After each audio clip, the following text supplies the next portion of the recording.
नमस्कार भक्तों, जय श्री कृष्ण, राधे राधे। स्वागत है आप सभी का एक बार फिर से हमारे चैनल वैदिक विचार पर। सच्ची श्रद्धा से कमेंट में जरूर लिखें, हर हर महादेव। राधे राधे। देवों के देव महादेव सदैव आप पर अपनी कृपा बनाए रखें। भक्तों, सिंदूर औरतों के सुहाग का प्रतीक होने के साथ उनके श्रृंगार में भी सबसे ज्यादा महत्वपूर्ण होता है। लेकिन अगर आपसे यह कहा जाए कि आपके सिंदूर लगाते समय की गई ये गलतियां आपके पति को बुरी तरह कर्ज में डुबो देंगी और आपको लकीर का फकीर बना देंगी, तो आपको कैसा लगेगा? दोस्तों, घबराने की जरूरत नहीं है।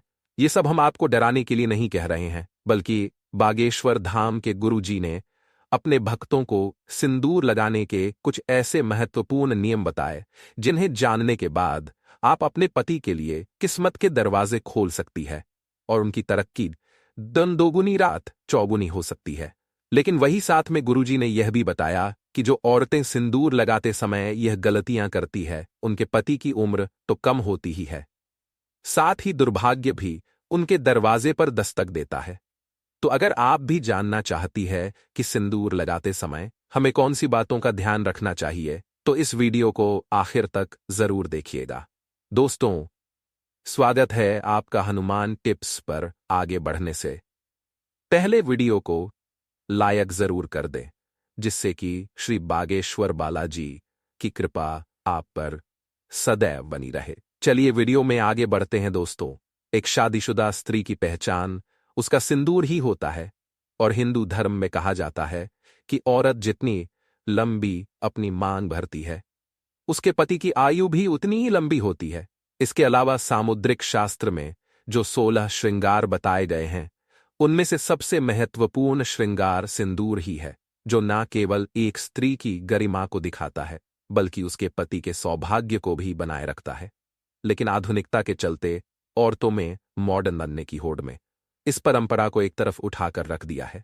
अब या तो महिलाएं अपनी मांग में सिंदूर लगाती ही नहीं है, या फिर टेढ़ी मेढ़ी मांग बनाकर उल्टा सीधा सिंदूर भरने लगी है, और इसकी वजह से उनके जीवन में परेशानियां चलती रहती है।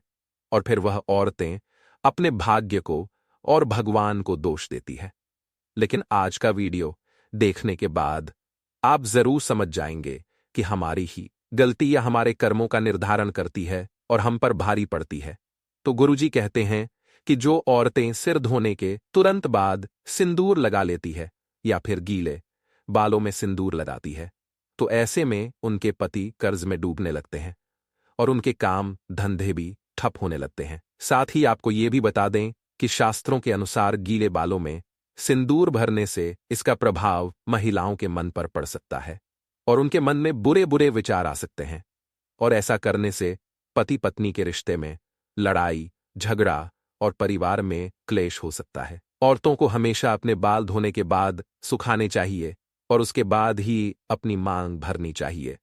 इसी के साथ गुरुजी यह भी कहते हैं, फैशन में महिलाएं अलग अलग बनावट के कपड़े पहनने लगी है, उसी तरह सिंदूर को भी अपनी सहूलियत के हिसाब से टेढ़ी मेढ़ी मांग करके लगाने लगी है, जो कि बिल्कुल अनुचित है। सिंदूर लगाते समय महिलाओं को यह ध्यान में रखना चाहिए कि सिंदूर हमेशा ना की सीट में ही लगाया जाता है। जो औरतें टेढ़ी मेढ़ी मांग निकालकर सिंदूर लगाती हैं, ऐसी औरतों के पति की सफलता में कई रुकावटें आती है और उनके कोई भी कार्य सफल नहीं हो पाते। वही जो औरतें अपनी मांग के सिंदूर को अपने बालों से छुपा लेती है, वो ऐसी औरतों के पति को समाज में सम्मान नहीं मिलता और समाज में उनकी छवि भी और लोगों के बीच में छुप जाती है। लोग या तो उन्हें पहचानते नहीं हैं या फिर उनकी एक गलत छवि लोगों की नजरों में बनी रहती है। इसके अलावा गुरुजी ने यह भी कहा कि औरतें अक्सर अपना सिंदूर दूसरी औरतों को लगाने के लिए दे देती है या फिर दूसरों से मांग कर सिंदूर अपनी मांग में भर लेती है। अगर आप भी उन्हीं औरतों में से है जो अपना सिंदूर किसी दूसरी औरत को लगाने के लिए देती है, या फिर किसी और का सिंदूर अपनी मांग में लगा लेती है, या किसी और की बिंदी लगा लेती है, तो आपके पति का सौभाग्य आप खुद ही दुर्भाग्य में बदल रही है। कभी भी किसी और की बिंदिया या सिंदूर मांग कर लगाने से हमारे पति के जीवन में भी वही दुख हो, तकलीफ आने लगती है जो उस स्त्री के जीवन में होते हैं। और अगर आप अपनी बिंदी और सिंदूर किसी और को लगाने के लिए देती है, तो इससे आप अपना सौभाग्य उस स्त्री को खुद ब खुद दे देती है। तो इसीलिए आप अपनी किसी भी चीज को दूसरों को दे सकती है या से मांग कर कुछ भी इस्तेमाल कर सकती है, लेकिन अपनी बिंदी और सिंदूर को किसी को देने और किसी से लेने से पहले 1000 बार जरूर सोचिएगा। इसी के साथ दोस्तों, गुरुजी ने सिंदूर लगाते समय हमें किन बातों का ध्यान रखना चाहिए ये भी बताया। गुरुजी कहते हैं कि औरतों को हमेशा नाक की सीट में लंबा सिंदूर लगाना चाहिए। माना जाता है कि औरत अपनी मांग जितनी लंबी भरती है, उसके पति की आयु भी उतनी ही लंबी होती है और उसकी तरक्की के रास्ते भी खुलते चले जाते हैं। अगर आप एक कामकाजी महिला हैं और हर रोज सिंदूर लगाना आपके लिए मुमकिन नहीं है, तो आप ये ध्यान रखें कि 30 त्योहार के मौके पर सिंदूर जरूर लगाएं और हो सके तो जब भी आप किसी मंदिर या फिर पवित्र स्थान पर जाएं, तो वहां का सिंदूर लेकर अपनी मांग में जरूर भरें। और जिन स्त्रियों की नई नई शादी हुई है, वे अपनी शादी का सिंदूर संभाल कर रखें और उसी सिंदूर में और सिंदूर मिलाकर लगाते रहे और कम से कम 40 दिनों तक ये सिंदूर जरूर लगाकर रखें। इसी के साथ गुरुजी ने यह भी कहा कि 30 त्योहारों के मौके पर करवा चौथ पर अपने पति से सिंदूर लगवाना भी आपके सौभाग्य को बढ़ा सकता है। किसी के साथ महिलाओं को यह ध्यान रखना चाहिए कि सिंदूर लगाते समय अगर सिंदूर उनकी नाक पर गिर जाता है तो उनके पति की आयु बढ़ जाती है। वहीं अगर सिंदूर गलती से जमीन पर गिर जाता है तो इससे महिलाओं के जीवन में जरूर कोई ना कोई संकट आने वाला होता है। तो सिंदूर लगाते समय इन बातों का विशेष ख्याल रखना चाहिए। हमारे हिंदू धर्म में एक कथा प्रचलित है कि वनवास के बाद जब एक बार सीता माता अपनी मांग को सिंदूर से भर रही थी, तब हनुमान जी सीता माता के पास जाकर पूछते हैं कि माता, आप यह क्या कर रही है? तब सीता माता ने हनुमान जी को बताया कि वह श्री राम की लंबी आयु के लिए अपनी मांग में सिंदूर भर रही है। इससे श्री राम प्रसन्न होते हैं।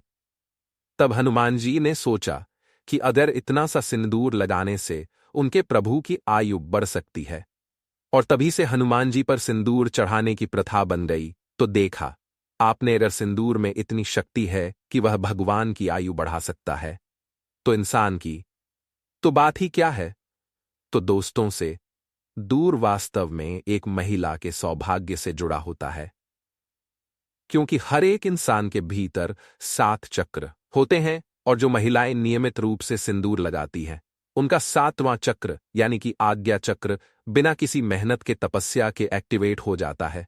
और जब किसी व्यक्ति का आज्ञा चक्र जागृत हो जाता है तो उसे परिस्थितियां भांपने की शक्ति मिल जाती है। तभी तो महिलाओं को आगे होने वाली घटनाओं का अंदाजा बाकी लोगों से पहले हो जाता है। आपको बता दें कि बड़े बड़े तपस्वियों को अपने आज्ञा चक्र को जागृत करने के लिए गहन तपस्या करनी होती है। वहीं महिलाएं अपना आज्ञा चक्र केवल अपनी मांग में सिंदूर लगाकर ही जागृत कर सकती है। वहीं विवाहिता के लिए तो सिंदूर ना केवल उनके सौभाग्य बल्कि सुहाग का भी प्रतीक है, और वह स्त्रियां अपने पति के हृदय में एक विशेष जगह भी प्राप्त करती है, जो अपने पति के नाम की मांग हर रोज भरती है। तो दोस्तों, औरतों को यह हमेशा ध्यान रखना चाहिए कि सिंदूर न केवल उनके पति की आयु लंबी करता है, बल्कि उनकी चेतना शक्ति को भी जगह देता है। तो सिंदूर लगाना न केवल उनके पति के सौभाग्य से जुड़ा है, बल्कि स्त्रियों की मानसिक शांति से भी जुड़ा है। हर रोज सिंदूर लगाने वाली स्त्रियों का मंगल मजबूत रहता है। तो उम्मीद करते हैं कि गुरुजी के बताए हुए मांग भरने की यह नियम आप जरूर अपनाएंगे। अगर आपको यह वीडियो अच्छी लगी हो तो वीडियो को लाइक जरूर कर दीजिएगा और कमेंट बॉक्स में जय श्री राम, जय बागेश्वर धाम सरकार, जय हनुमान, जय सीताराम जरूर लिखें और इसे ज्यादा से ज्यादा शेयर करके बाकी लोगों तक भी पहुंचाएं। मिलते हैं अगले वीडियो में, तब तक आप अपना ध्यान रखें, स्वस्थ रहें, सुरक्षित रहें। धन्यवाद।